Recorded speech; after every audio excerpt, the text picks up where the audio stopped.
이번 첫 번째 수요 바이블 클래스의 첫 번째 책은 요한복음입니다.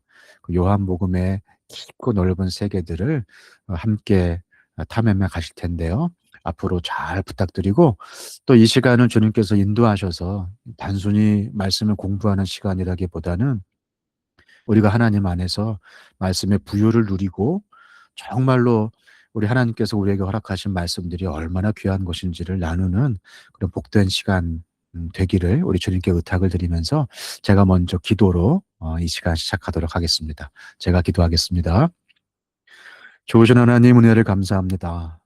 늘 말씀으로 말씀하여 주시고, 말씀 가운데에서 우리의 삶을 인도하시며, 말씀으로 우리의 삶에 꼭 필요한 것들을 공급하시고, 결국 말씀으로 우리를 구원하시는 하나님께 감사와 찬양과 영광을 올려드립니다.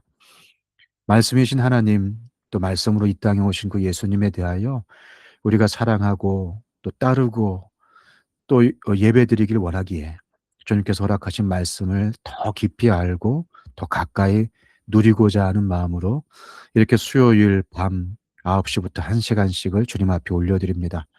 주님, 이 시간이 주님의 말씀을 더 가까이 하는 시간이 되게 하시고, 무엇보다 아버지 하나님을 더욱 느끼게 하는 시간 되게 하여 주시고, 말씀의 주인이신 예수님을 내 안에 진정한 주님으로 모시고 또 그것을 확인하며 누리는 복된 시간이 될 수 있도록 주님 친히 말씀하여 주시옵소서. 하나님, 우리가 주님의 말씀 깊고 넓고 높지만 그것이 너무 어렵지 않게 우리 각각의 형편과 상황 속에서 각자의 은혜대로 또 주님께서 허락하신 그 분량대로 나누고 또 느끼고 깨닫기를 원합니다. 성령 하나님께서 함께 하심으로 말미암아 우리 각자의 영혼 속에 주님 친히 말씀하여 주시고 깨달음을 주시고 또 깨닫는 것으로 그치지 아니하고 우리 삶 속에서 우리의 삶의 태도와 생각과 결정이 바뀌어지는 놀라운 시간이 될 수 있도록 아버지 하나님 복에 복을 더하여 주시옵소서. 감사드리옵고 예수님의 이름으로 기도합니다. 아멘. 잘 오셨습니다. 우리 미연자매님도 오시고 정명재님 또 서진자매님도 오셨네요. 반갑습니다. 얼굴은 볼 수 없지만 너무 보고 싶었던 얼굴이었습니다. 함께하는 수요 바이블 클래스 첫 번째는 우리 요한 복음입니다. 나누어드린 제가 보내드린 PDF 파일이 있는데 이렇게 출력하셔서 책상 위에다 올려놓으시고 따라가시면 조금 더 아마 수월하실 것 같고요. 그게 없어도 이것이 없어도 충분히 제가 보여드리고 말씀해 드리는 걸 가지고 그냥 라디오 틀어놓고 또는 TV 강좌 틀어놓고 그러나 주 하나님의 은혜와 인도 가운데에서 성령님의 인도 가운데에서 편안하게 영혼을 맡기는 느낌으로 나아가신다면 이 한 시간이 좋은 시간 될 줄로 믿습니다. 요한복음을 택한 이유가 있습니다. 우리 성경을 보면 성경 안에 신약 성경에 복음서가 4권이나 있죠. 마태복음, 마가복음, 누가복음, 요한복음. 똑같이 예수님의 공생의 삶을 관한 얘기인데 왜 같은 예수님의 같은 이야기를 4권이나 이렇게 수록을 했을까? 한편으로 그냥 충분하지 않을까? 오히려 한편이면 읽기도 쉽고 공부하기도 쉽고 전하기도 쉬워서 조금 더 집중할 수 있지 않을까? 뭐 그런 생각이 들 수도 있을 것 같습니다. 그러나 그렇게 우리에게 4편의 성경을 허락하신 이유가 있더라고요.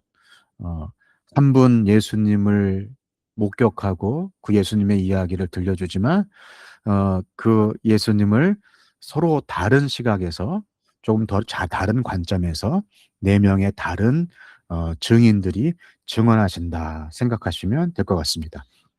법정에서 증인이 나와서 증언을 하는데 한 사람보다는 4 명이 훨씬 더 강력하고요.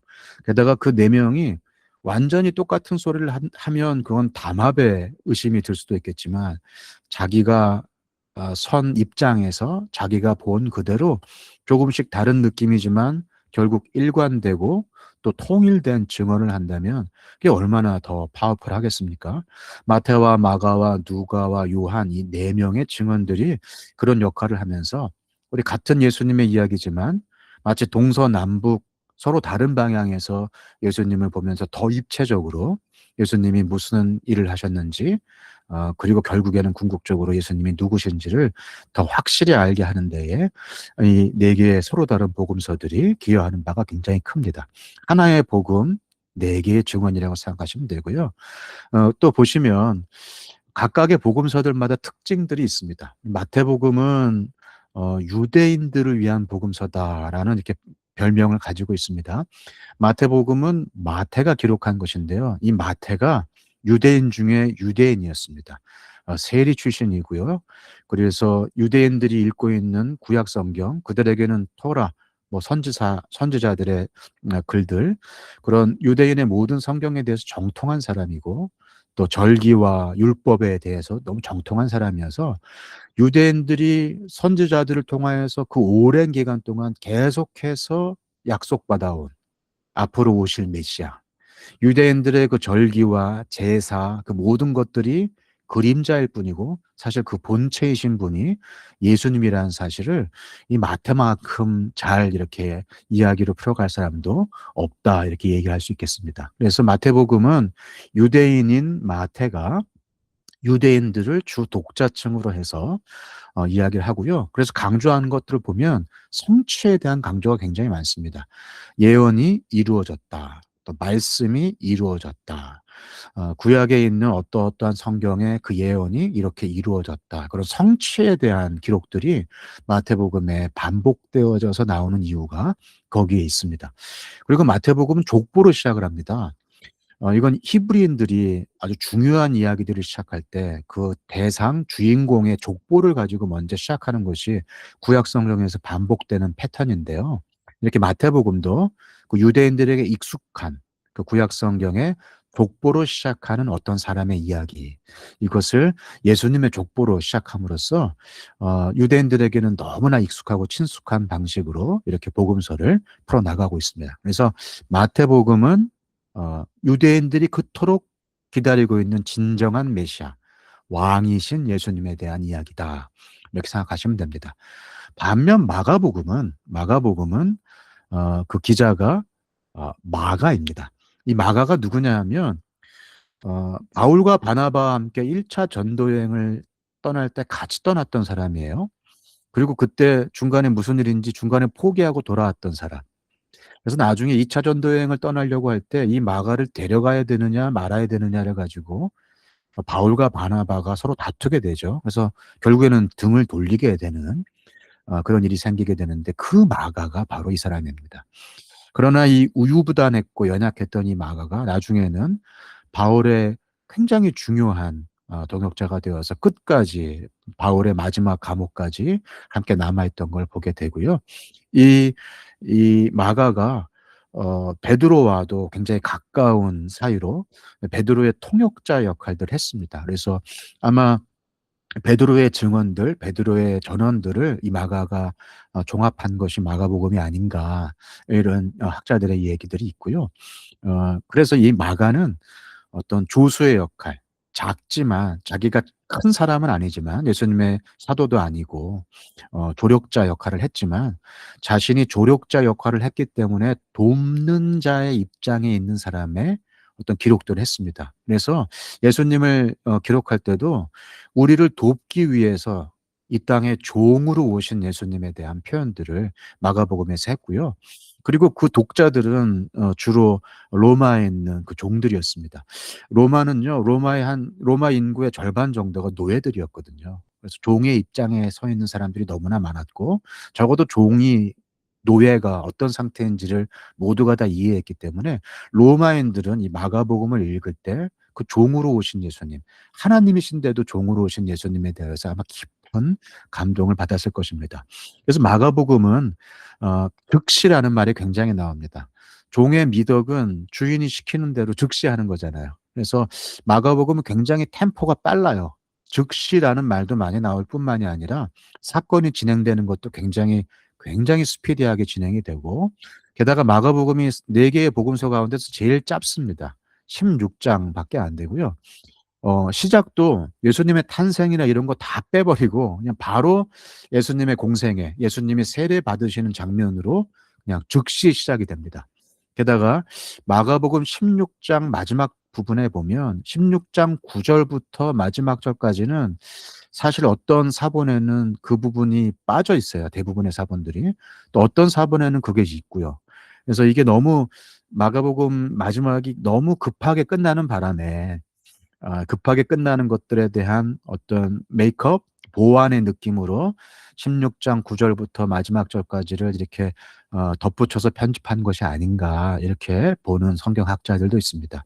다시 말해서 마가복음은 굉장히 스피디하게 즉시 빠르게 굵직굵직한 이야기들을 진행을 하면서 종으로 오신 예수님에 대한 이야기들을 전하고 있습니다. 그래서 마가복음은 종이신 예수님, 마태복음은 왕이신 예수님, 마가복음은 종이신 예수님.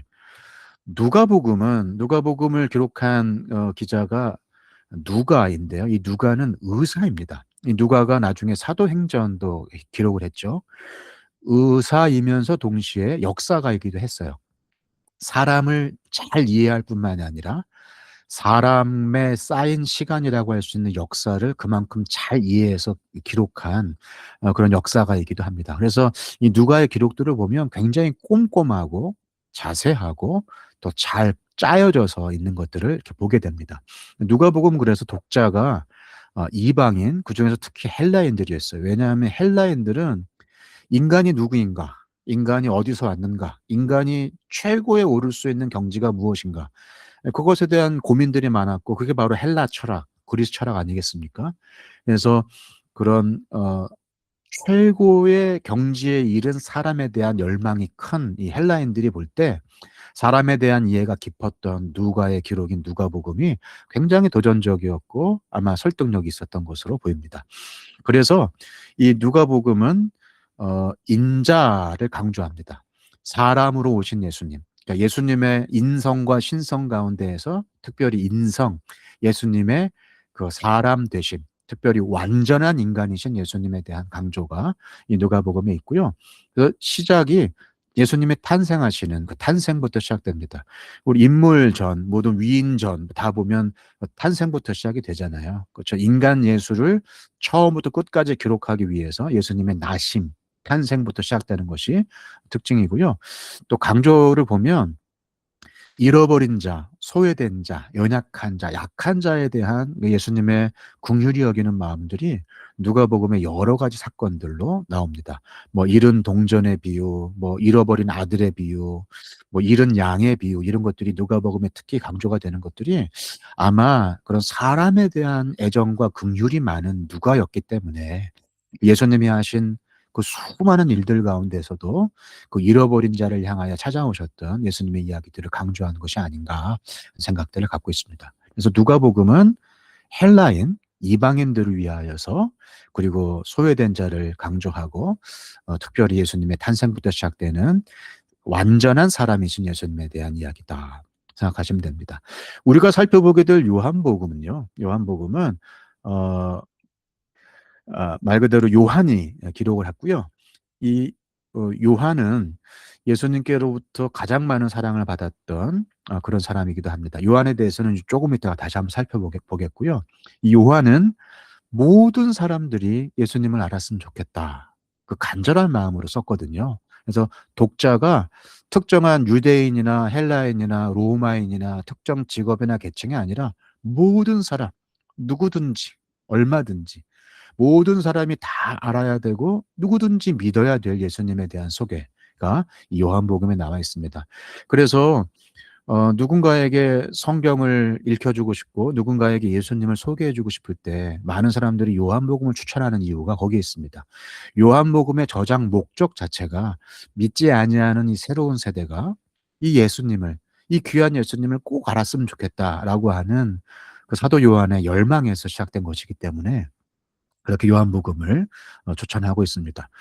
어 그래서 거기에는 어 하나님의 아들, 이 땅에 오신 하나님이신 예수님, 그 예수님의 신성, 그리고 예수님을 믿고 영생을 얻기 바라는 그런 마음 때문에 예수님의 신성과 영생과 믿음에 관한 이야기들이 요한복음에서 많이 강조가 되고요. 그래서 요한복음은 한 사람의 이야기가 아니기 때문에 하나님의 이야기이기 때문에 태초로 시작합니다. 태초에 말씀이 계시니라. 그러니까 세상이 지어지기 전에 말씀으로 이미 자존하셨던 존재하셨던 그 하나님, 예수님, 성령님, 그 하나님이신 예수님의 존재부터 시작하는 것이 요한복음입니다. 그래서 그 스케일이 어마어마하고요. 그 깊이가 어마어마합니다. 이 땅에 오신 하나님의 아들 예수님에 대한 강조다 생각하시면 됩니다. 제 모습을 잠깐 좀 살펴보시겠어요? 화면을 보지 마시고 제 모습을 살펴보시면 마태복음은 이렇게 머리에 왕관을 쓰신 예수님, 왕이신 예수님, 마태복음, 누가복음은 이렇게 손으로 발을 씻어 주시는 예수님 생각하시면 돼요. 누가복음, 마가복음, 누가복음은 완전한 인간이신, 손으로 하늘을 가리키면서 완전한 인간이신 예수님. 요한복음은 손으로 이렇게 아래를 내려 주시면서 이 땅에 오신 예수님. 마태복음, 마가복음, 누가복음, 요한복음. 왕이신 예수님, 종이신 예수님, 완전한 인간이신 예수님, 이 땅에 오신 하나님의 아들 예수님. 이렇게 마태, 마가, 누가, 요한으로 기억하시면 마태, 마가, 누가, 요한이 각각 어떤 복음서인지를 누가 물어봐도 당장에 알 수 있을 것 같습니다. 제가 여러분의 모습과 소리를 들을 수는 없지만 지금 같이 한번 저를 따라서 한번 해 보실까요? 마태복음, 마가복음, 누가복음, 요한복음. 왕이신 예수님, 종이신 예수님, 완전한 인간이신 예수님, 이 땅에 오신 하나님의 아들 예수님. 이렇게 마태와 마가와 누가와 요한복음을 봤습니다.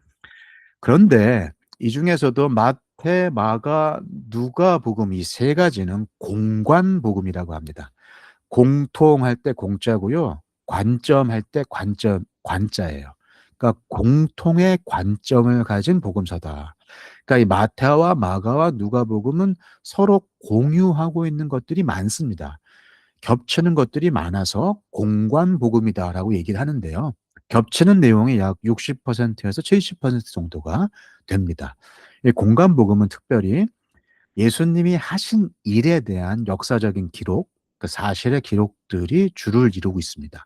예수님이 무슨 일을 하셨는가? 그게 공관복음의 관점 또 관심이고요.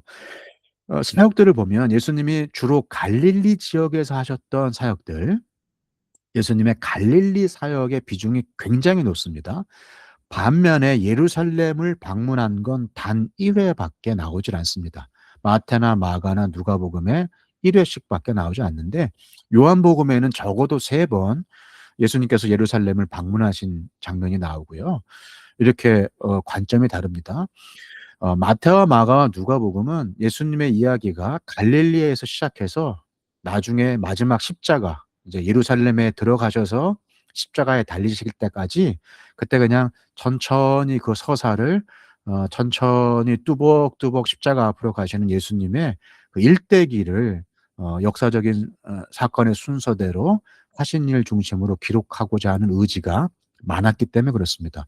반면에 요한복음은 사도 요한이 이미 마태와 마가와 누가복음이 있는 상황 속에서 나중에 제일 나중에 빠진 이야기 아니면 빠져 있지만 꼭 하고 싶은 얘기, 강조하고 싶은 이야기들을 빠짐없이 하고자 하는 의지 때문에 예수님의 그 예루살렘에서의 사실은 예루살렘 성과 제사와 그 모든 것들이 상징하고 있는 본체이신 예수님을 더 잘 설명하기 위해서 예루살렘 중심의 사역들이 더 추가된 것이 아닌가 그렇게 보고 있습니다.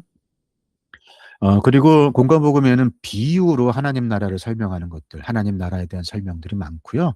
예수님의 기적에 대해서는 비교적 짧고 간결하게 이렇게 기사를 쓰고 있습니다. 그러니까 예수님의 신성에 대한 강조보다는 예수님의 인성, 예수님의 사역에 대한 강조가 많다 생각을 하시면 되고요. 요한복음은 반면에 이제 공관복음하고 겹치는 부분은 10%밖에 되지 않습니다. 그러니까 완전히 새로운 자료가 90%예요. 그러니까 요한복음과 마태복음을 비교해 보면 요한복음은 뭐 거의 완전히 다른 복음서처럼 느껴질 정도로 독립적인 사건과 이전에 보이지 아니하던 이야기들이 많이 나옵니다.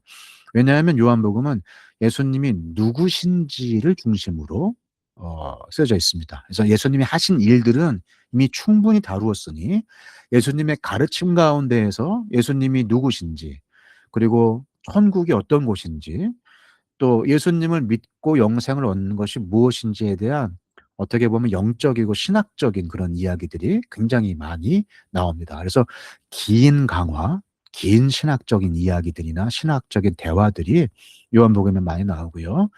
그래서 거기 보면 7가지 표적과 7가지 뭐 에고 에임이라고 하는데요. 나는 뭐뭐다. 나는 어 생명의 떡이다. 나는 양의 문이다. 이런 식으로 나는 뭐뭐다.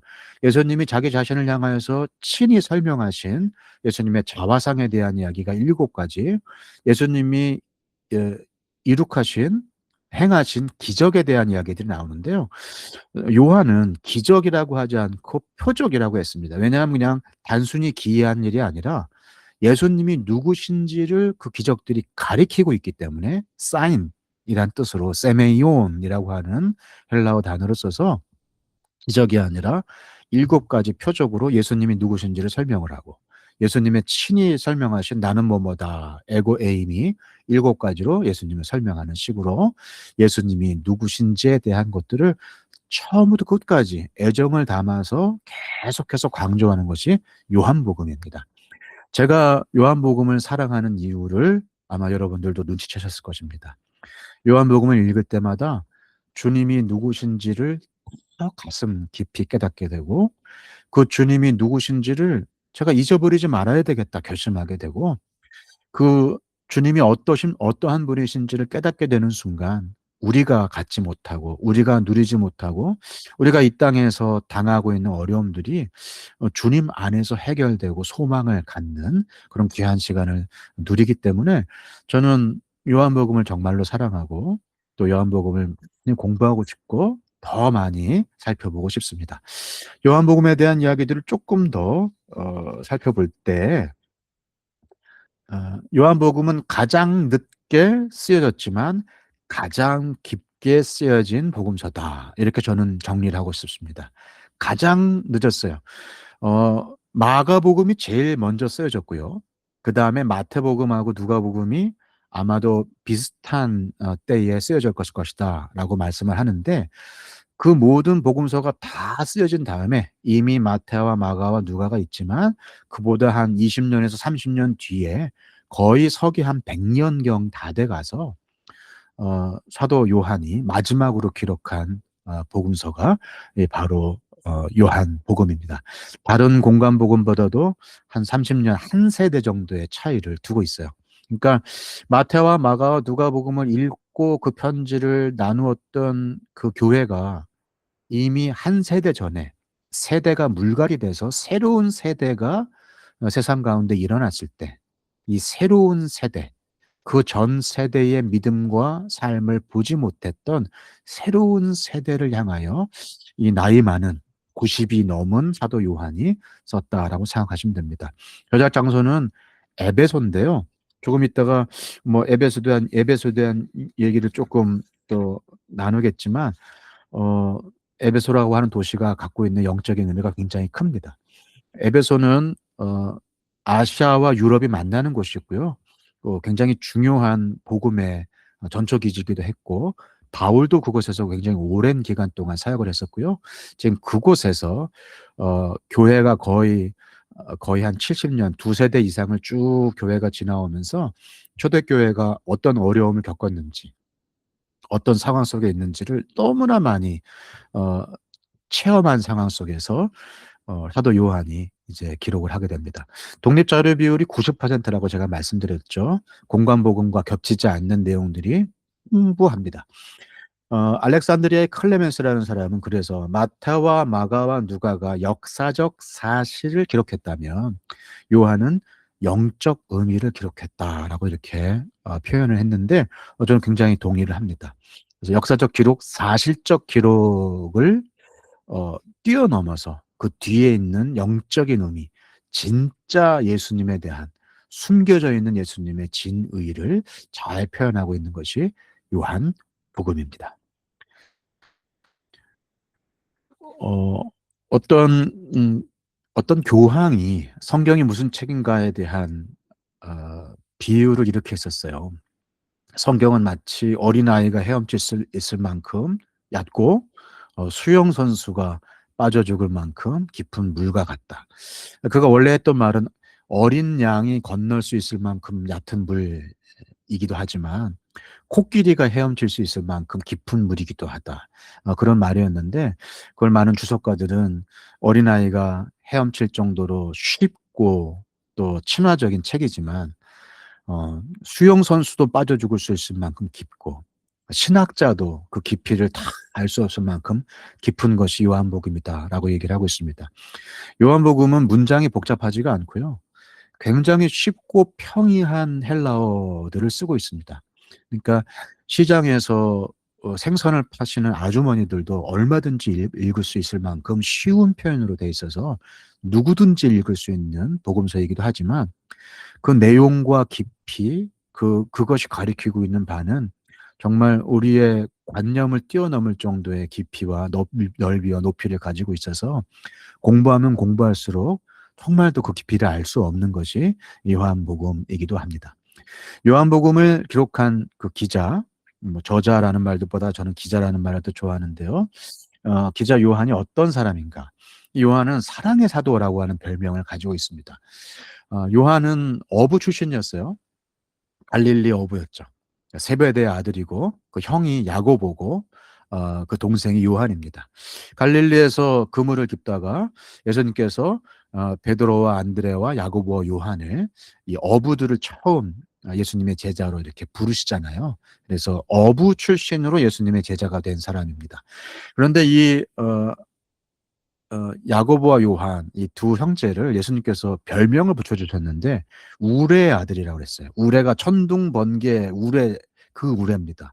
그러니까 천둥번개처럼 이 야고보 요한이 성격이 매우 불같고 급했다고 합니다.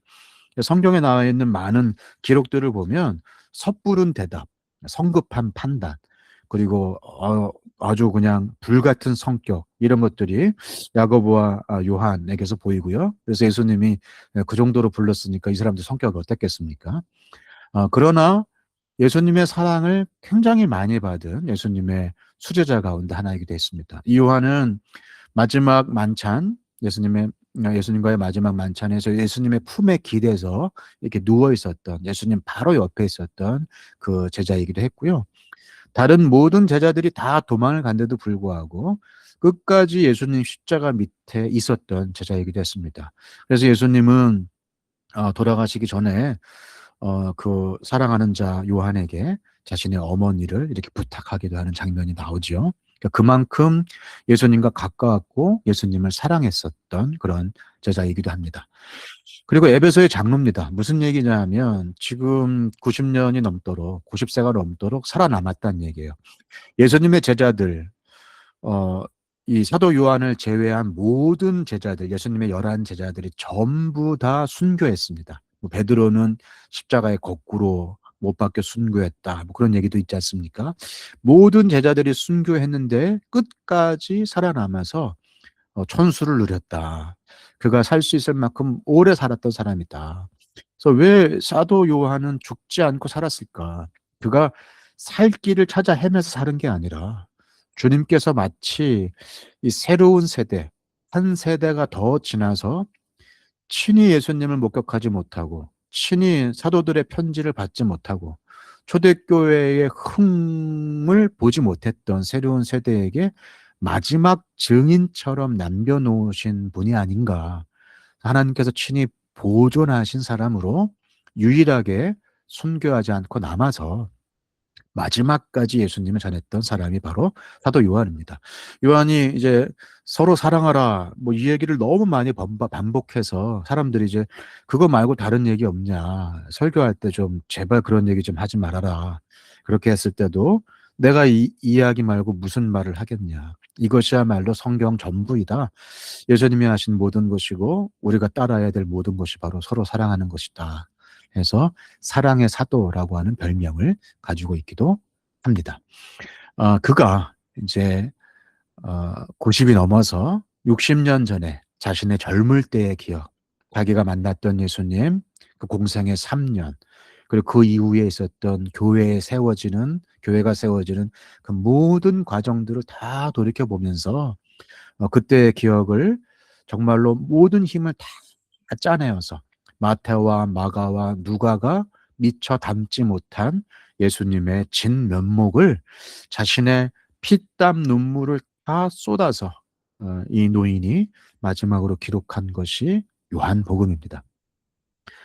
어, 60만 넘으면 사람들이 은퇴를 하고 60만 넘으면 사람들이 이제 연금 받아 살 생각을 하고 있는 요즘 같은 시대에 이렇게 마지막 힘을 다 쏟아서 끝까지 주님께서 남겨놓으신 증인처럼 자신의 마지막 증언을 요한복음이라고 하는 정말로 깊고 넓고 높은 복음서로 만들어낸 이 사도 요한의 열정과 또 그의 헌신이 정말 우리가 나이가 들어가면 나이가 들어갈수록 더 본받고 닮아가야 될 것이 아닌가 그런 생각이 들고요.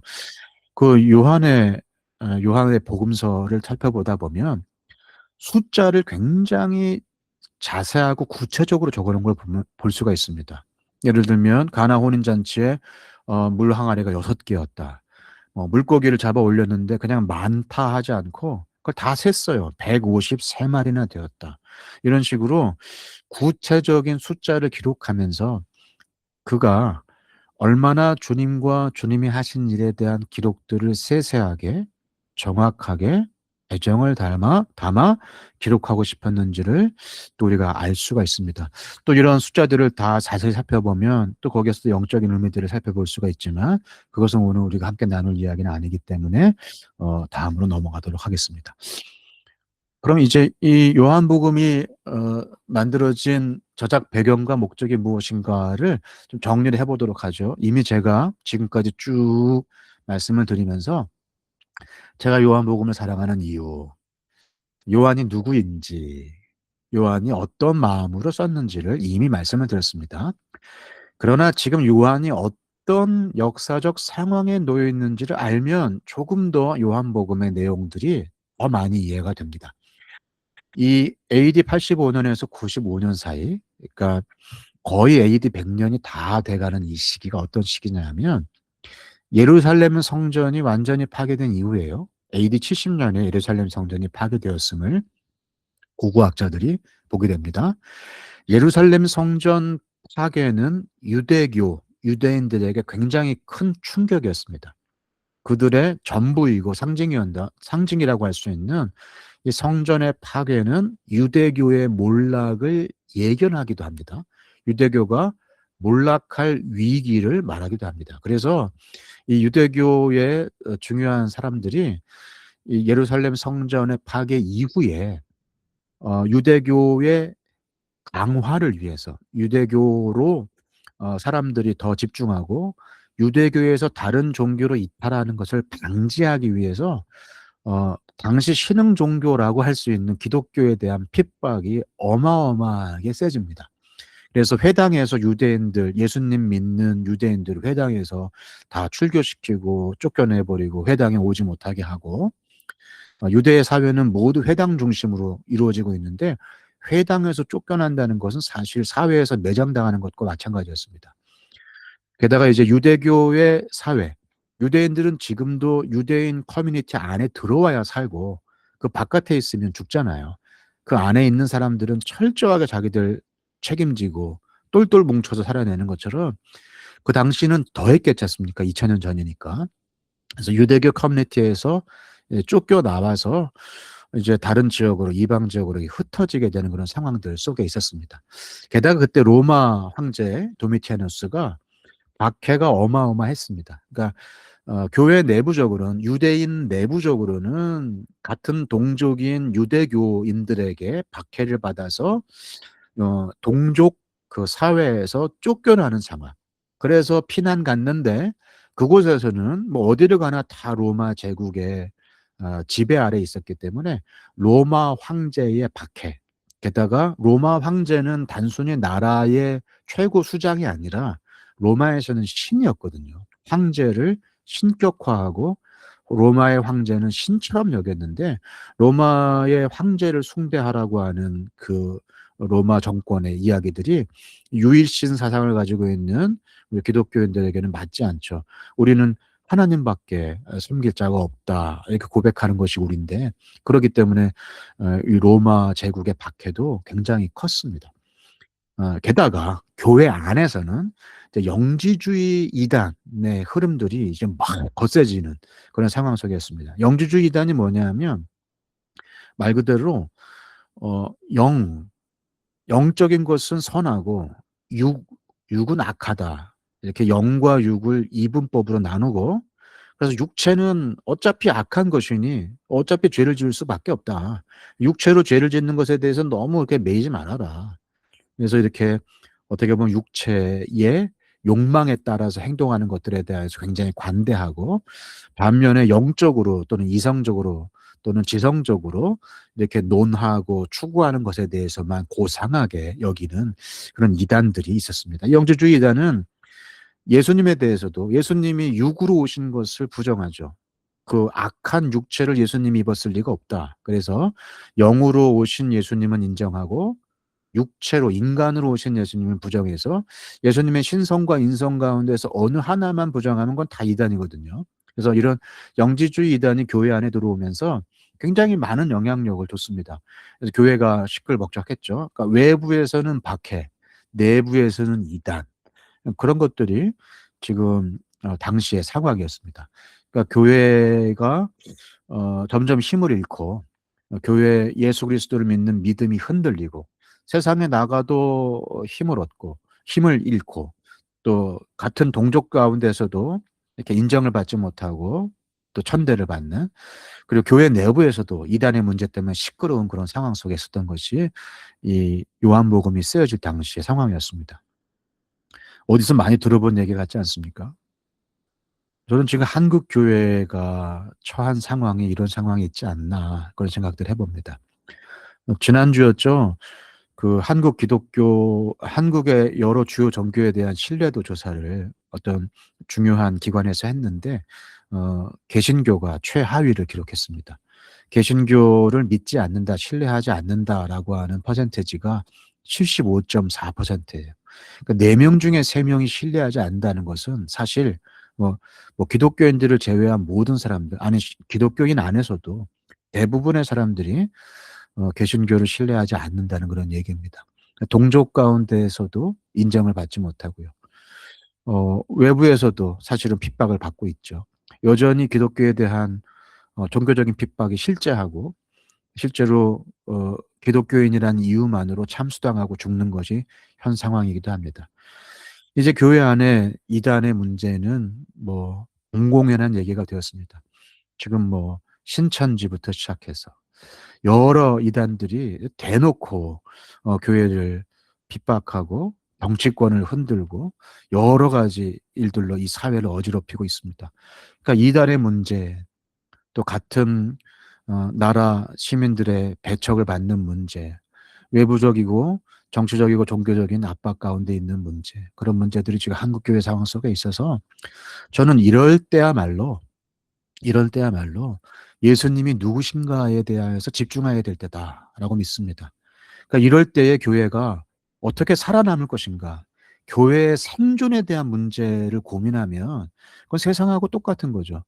교인들이 안 모인다고 해서 교회가 어떻게 하면 교인을 끌어모을 것인가, 헌금이 준다고 해서 어떻게 헌금을 늘릴 것인가, 어떻게 하면 교회가 끊어지지 않고 교회가 살 것인가, 이걸 고민할 게 아니고 진짜 우리의 생명이 어디에 있는지, 이렇게 중요한 때에 이렇게 혼란할 때에 사도 요한이 정말로 새로운 세대가 알기 원했던 것, 믿기 원했던 것, 그것은 바로 이 땅에 오신 하나님의 아들 예수님이었고 그 예수님에 대한 기록을 쓴 것이 바로 요한복음이었는데, 지금 한국 교회도 그 사도 요한의 그 마음을 본받아 진짜 예수님이 누구신가에 대한 마음을 회복하고 그 지식을 세워가며 그 사도 요한의 그 간절했던 그 마음, 그 죽음을 눈앞에 둔 노인이 자신의 모든 것을 다 토해서 그 예수님을 전하여 세상 모든 사람들이 믿고 구원 얻기를 바랬던 그 마음들을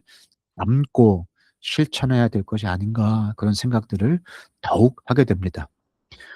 우리 교회는 생존을 위해서 머리를 쓰거나 시간을 쓰거나 돈을 쓰지 말고, 우리 교회는 생명이신 예수님, 영생이신 예수님, 하나님의 아들이신 예수님을 알고 누리고 전하는 데에 우리의 마지막 남은 목숨, 우리의 여생, 우리의 호흡과 우리 모든 에너지를 드려야 할 줄로 믿습니다. 그것이 바로 이 요한복음의 저작 배경이며 사도 요한이 요한복음을 쓴 이유이고, 우리가 수요 바이블 클래스로 모여서 지금 함께 요한복음을 나누는 이유이기도 합니다. 로고스 신학의 전략이라는 말이 있는데요. 이거는 뭐 짧게 얘기를 하자면, 사도 요한이 이 새로운 세대, 이 시대, 이 새롭게 태어난 이 젊은 세대들에게 어떻게 하면 예수님을 잘 소개할 수 있을까 할 때 그가 택한 키워드는 로고스였습니다. 로고스는 말씀입니다. 요한복음 1장 1절은 태초에 말씀이 계시니라 라고 이 로고스이신 예수님을 선언하면서 시작합니다. 이 로고스는 헬라 철학의 핵심 개념입니다. 그중에서도 헬라 철학 가운데도 스토아 학파, 그들은 이 로고스가 이 세상을 이해할 수 있는 우주적인 보편적인 원리다. 이 세상은 이성으로 이해할 수 있다. 그러니까 논리가 맞지 않으면 설명할 수 없고 설명이 되어야만 이해할 수 있다라고 하는 것이 이 헬라 철학, 스토아 학파, 로고스 세대의 관점이었습니다. 요즘도 마찬가지죠. 요즘 과학주의, 합리주의 시대 아닙니까? 요즘 젊은이들에게 그냥 무턱대고 예수 믿으세요. 그럼 누가 믿겠냐고요. 요즘 세대에게 그냥 예수 믿으세요라고 하는 것은 사도 요한적 접근이 아닙니다. 요한복음적 접근이 아닙니다. 사도 요한은 새로운 세대, 이 로고스와 이 이성과 보편적 원리를 가지고 우주를 이해하고 싶어하는 헬라 철학에 물든 사람들에게 너희들이 말하는 그 로고스의 정점, 아니 그 로고스의 본체가 누구인지 내가 얘기해 줄게. 이건 단지 우주를 설명하는 이론이 아니야. 이 로고스는 존재야. 이 로고스는 관계야. 실존하시는 하나님이야. 그냥 세상을 풀어 설명하는 이론이 아니라 살아 숨쉬는 존재야 라고 예수님을 소개합니다. 이 세상 사람들에게 기독교가 가지고 있는 교리를 설명하는 게 아니라 그 기독교 교리가 방향을 가리키고 있는 예수님을 소개하는 것만큼 더 합리적이고 이성적이고 합, 합리적이고 설득력 있는 이야기가 없다는 사실을 우리는 오히려 요한복음을 통해서 발견하게 됩니다. 어, 어설프게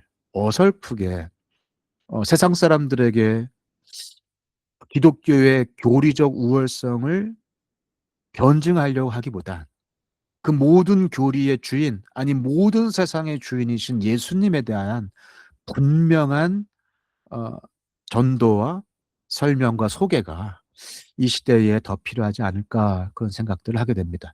그래서 그 말씀이 육신이 됐다. 그 로고스가 육신이 됐다. 그분이 바로 예수님이다라고 하는 선언을 통하여서 진짜 믿음이 무엇인지를 깊이 전달하면서도 그 로고스에 대한 공통의 관심, 뭔가 그 같은 관심을 가지고 있는 이방인들, 헬라인들, 비신자들에게도 예수님을 소개할 수 있는 어떤 커먼 그라운드로 이 로고스를 활용하고 있는 것이 이 요한복음의 특징이다, 이렇게 생각하시면 되겠습니다. 요한복음의 뼈대를 잠깐 보시겠는데요. 요한복음은 크게 7가지 표적과 7가지 나는 뭐뭐다로 소개를 할 수도 있습니다. 요한복음에는 7가지 표적이 나옵니다. 이 표적, 기적 이상이죠. 기적은 기이한 일 뿐인데 표적은 그 기이한 일이 무엇인가를 가리키고 있다는 것이에요. 여기 보면 가나의 혼인잔치, 왕의 신하가 다른 곳에 있는 왕의 신하의 아들이 치유를 받는 장면, 오랫동안 38년 된 병자가 이렇게 치유를 받는 장면, 오병이어의 기적, 바다 위를 걸으시거나 맹인을 치유하시거나 나사로가 부활이라기보다 다시 살아난 거죠. 나사로가 다시 살아나는 것이라든지 이런 이야기들이 일곱 가지 표적이 사실은 이 기적을 일으키신 예수님이 누구신지 결국 하나님이신 예수님을 설명하고 있습니다. 또 일곱 가지 나는 뭐뭐다라고 하는 설명들이 나오는데 이건 예수님이 친히 자기 자신에 대한 선언을 하셨죠. 나는 생명의 떡이다. 나는 세상의 빛이다. 나는 양의 문이다. 나는 선한 목자다. 나는 부활이요 생명이다. 나는 길이요 진리요 생명이다. 나는 참 포도나무다. 이렇게 요한복음 초반부부터 중반부 이후까지 예수님이 곳곳에서 예수님 자신을 제자들에게 이렇게 사람들에게 설명하시는 장면이 있습니다. 그것을 통하여서 예수님이 누구신지를 더 잘 알 수 있습니다.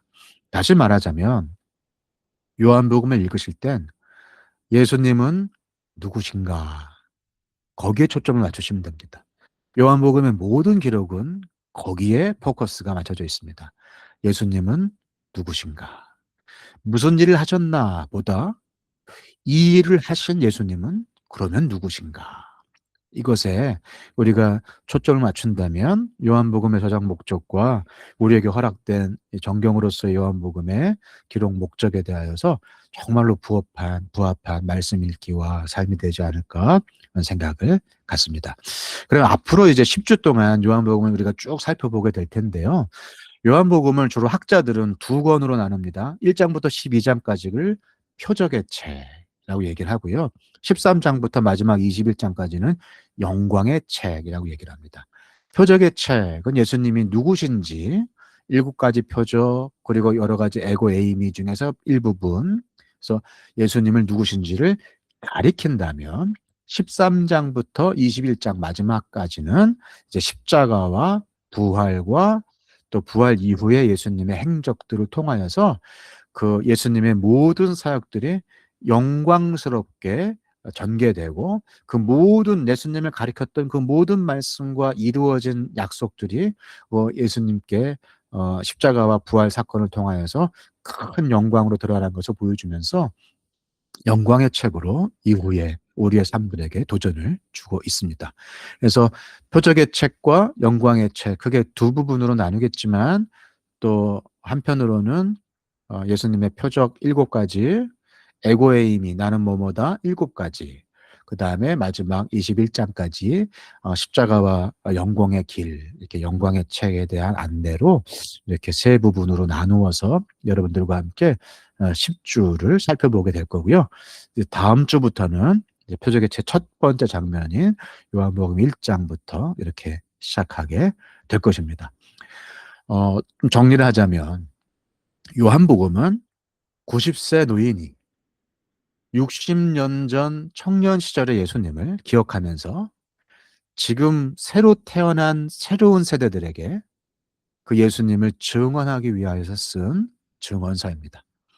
그가 오랫동안 하나님께서 친히 보존하신 것처럼 살아남아져서 인식하여 두신 사람처럼 남아져서 그가 마지막 증언으로 마지막 복음서로 쓴 것이 바로 이 요한복음입니다. 그 귀한 책을 우리는 이제 함께 읽으려고 합니다. 다음 주부터 시작될 요한복음이 수요 바이블 클래스가 저는 너무 기대가 되고요. 말씀을 준비하면서 저에게 먼저 은혜를 주실 것이고 지금 서기 100년경과 너무 비슷한 상황인 한국교회 상황 속에서 우리가 걸어다니는 교회로서 우리가 무엇에 정말로 집중해야 될 것인지 나이 90이 되도록 우리의 여생을 주님 앞에서 무엇에 초점을 맞춰서 우리의 에너지와 우리를 남겨놓으신 주님의 목적에 맞게 그 방향을 가지고 어떻게 살 것인지를 보여주는 놀라운 시간이 될 것이라고 저는 믿습니다.